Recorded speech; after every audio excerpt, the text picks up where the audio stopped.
अगर आपकी प्रॉपर्टी पर अवैध कब्जा हो जाए, मान लीजिए कि आपकी प्रॉपर्टी पर किसी ने अवैध कब्जा कर लिया है। अवैध कब्जा क्या होता है कि आपकी बिना परमिशन के किसी व्यक्ति ने आपकी भूमि के ऊपर कब्जा कर लिया है। तो इन कानूनों के अधिकारों से मिलेगा आपको न्याय, यानी प्रॉपर्टी डिस्प्यूट। आइए आज की इस वीडियो में हम विस्तार से जानते हैं, लेकिन अगर आप लोग इस यूट्यूब चैनल पर पहली बार आए हैं तो कृपया चैनल को सब्सक्राइब जरूर कर लें और हाँ, साथ में बेल आइकन की घंटी को दबाना ना भूलें। यानी कि अवैध प्रॉपर्टी पर अगर कब्जा हो जाता है तो इन कानूनी अधिकारों से न्याय मिलता है, जो आज की इस वीडियो में हम चर्चा करने वाले हैं। तो चलिए वीडियो को विस्तार से शुरू करते हैं। डिस्प्यूट, अगर आपकी जमीन पर कोई अवैध कब्जा यानी कर लेता है तो ये बहुत बड़ी समस्या यानी परेशानी करने वाली आपके सामने बात हो सकती है। और खासकर जब आपको पता ही नहीं चले कि इसका क्या समाधान है। लेकिन भारत में ऐसी स्थिति में यानी इसके निमटने के लिए, मान लीजिए कि आपकी प्रॉपर्टी पर किसी ने कब्जा कर लिया है, तो इससे निमटने के लिए यानी कि इस स्थिति के लिए कानून आपके अधिकार को पूरी सुरक्षा दी जाती है कानूनी अधिकार से। यानी कि कहने का मतलब यही है कि अगर प्रॉपर्टी पर अवैध कब्जा हो जाता है तो इसके अंदर प्रावधान है, आपको कानून के द्वारा अपने अधिकारों के द्वारा यानी सुरक्षा प्रदान की जा सकती है। अक्सर लोग इस बारे में यानी कि पूरी जानकारी नहीं रखते हैं और लोगों को पता ही नहीं होता है। भाई हमें भी बाद में ही पता चला। अब जब हमें भी बाद में पता चला तो तुम्हें कहाँ से पता होगा। लेकिन जो पहले लोग हैं उन्हें पता है, क्योंकि उन लोगों के द्वारा जमीनों के मुकदमे लड़े हुए होते हैं। न्यायपालिका में इसी प्रकार के बहुत से मैटर होते हैं। तो जो नई जनरेशन है उसे इस बारे में नहीं पता होता है, इसलिए बिना कुछ किए यानी अपनी जमीन छोड़ देते हैं। और इसीलिए जरूरी है कि आप जाने में कब्जा और इस प्रकार से अतिक्रमण पर से क्या फ़र्क पड़ता है, आपको नहीं पता होता है। आपके कानूनी अधिकार क्या हैं, इसके बारे में भी आपको नहीं पता होता है और किस तरह का आप अपनी संपत्ति से सुरक्षा कर सकते हैं। यानी कब्जा और अतिक्रमण में क्या फ़र्क होता है? यानी कि कब्जा क्या होता है और अतिक्रमण क्या होता है? सबसे पहले यानी कि कब्जे और अतिक्रमण के बीच जो फ़र्क समझना ज़रूरी होता है, वो क्या है? मैं आपको बता दूँ कि कब्जा वैध या अवैध दोनों हो सकते हैं। उदाहरण के तौर पर मैं पहले आपको बता देता हूँ। अगर आपने किसी से ज़मीन खरीदी है, मान लीजिए कि आपने किसी व्यक्ति से ज़मीन खरीदी है और उसका रजिस्ट्रेशन कराया है, तो आपका कब्जा वैध माना जाएगा। और वही अतिक्रमण पूरी तरह से अवैध होता है।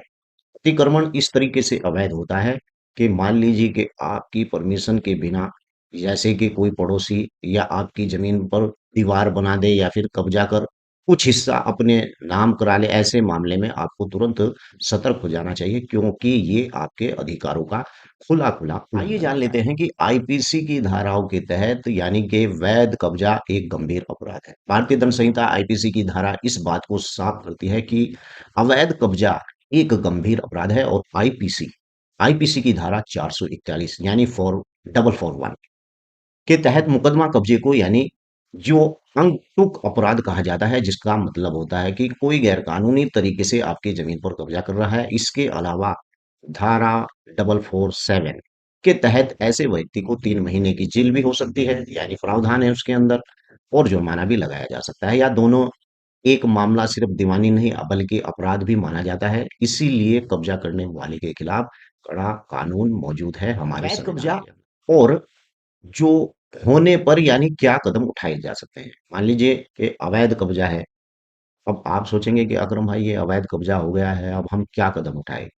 अगर आप इस वीडियो को देख रहे हैं तो आपके मन में भी यही सवाल आया होगा कि भाई हमारी भूमि पर, ऐसे मेरी वीडियो के नीचे बहुत से सवाल आते हैं कि अकरम भाई हमारी भूमि के ऊपर अवैध कब्जा है, तो हम ऐसे में क्या कर सकते हैं।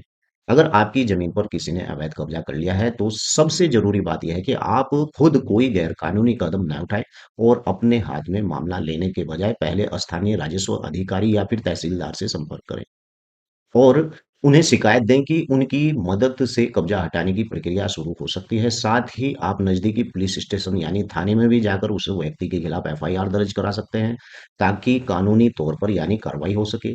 अगर ऐसे रास्ते और भी कम नहीं करते हैं, मतलब ऐसे रास्ते हैं वो बिल्कुल भी आपने अपनाए हैं, लेकिन किसी प्रकार का कोई भी इस प्रकार का काम ये रास्ता नहीं आ रहा है, तो आप सीधे अदालत में एक याचिका दाखिल कर सकते हैं और आपके पास इस प्रकार का विकल्प होता है, जहां आप न्याय की मांग भी कर सकते हैं। कब्जे से हुए नुकसान का यानी मुआवजा कैसे लें? मान लीजिए कि आपकी भूमि पर कब्जा था, वो कब्जा हट गया है, लेकिन कब्जाधारी के द्वारा आपकी भूमि पर इस प्रकार का अतिचार किया गया था कि वहां पर उसने नुकसान कर दिया है। कभी कभी कब्जा करने वाले आपकी जमीन या संपत्ति को नुकसान भी पहुंचाते हैं, बिल्कुल पहुंचा देते हैं, और ऐसी स्थिति में आप सिविल प्रक्रिया संहिता सीपीसी के तहत यानी मुआवजे की मांग भी कर सकते हैं। सीपीसी के आदेश 39 यानी कि नियम 123 के अदालत को अधिकार दिया गया है कि वह नुकसान के लिए मुआवजे का आदेश भी यानी दे सकती है, और अदालत संपत्ति के वर्तमान बाजार मूल्य के आधार पर आपको उचित राहत दे सकती है, जिसका आपको नुकसान कुछ हद तक यानी पूरा आपको किया जा सकता है। अपनी संपत्ति की सुरक्षा कैसे करें? ये सबसे ज़्यादा ज़रूरी होता है। यानी कि संपत्ति की सुरक्षा के लिए कुछ बहुत ही ज़रूरी कदम भी आपको उठाने पड़ते हैं, और आपको अपनाने चाहिए भी इस प्रकार के कि भई आपकी कोई संपत्ति है, इस पर कोई कब्ज़ा ना कर ले। जब भी आपका मामला कोर्ट में है, तो सभी ज़रूरी दस्तावेज़ जैसे रजिस्ट्री, खसरा, खतौनी, टैक्स रसीदें, ज़मीन के जो फ़ोटो सबूत अच्छे से सँभाल कर आपको बिल्कुल रखने होंगे, और अपनी संपत्ति पर नियम नज़र रखनी होगी।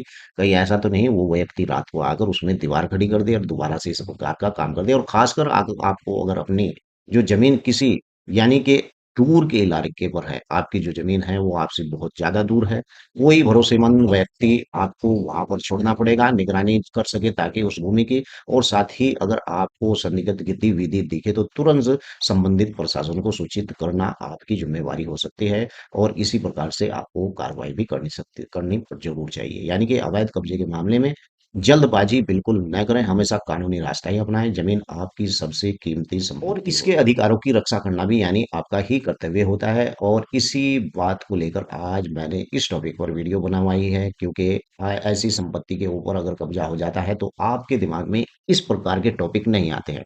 फिर आप यूट्यूब सर्च करते हैं, देखते हैं कि किस प्रकार का कोई भी यूट्यूबर या क्रिएटर इस बात की जानकारी देता है, तो आप ऐसी ही जानकारी रियल एस्टेट से संबंधित लेना चाहते हैं, तो मेरे चैनल को आप लोग सब्सक्राइब कर सकते हैं। जय हिंद, जय भारत, खुदा हाफिज़। वीडियो कैसी लगी है नीचे लिखकर ज़रूर बताएँ, और वीडियो को लाइक और शेयर करना ना भूलें।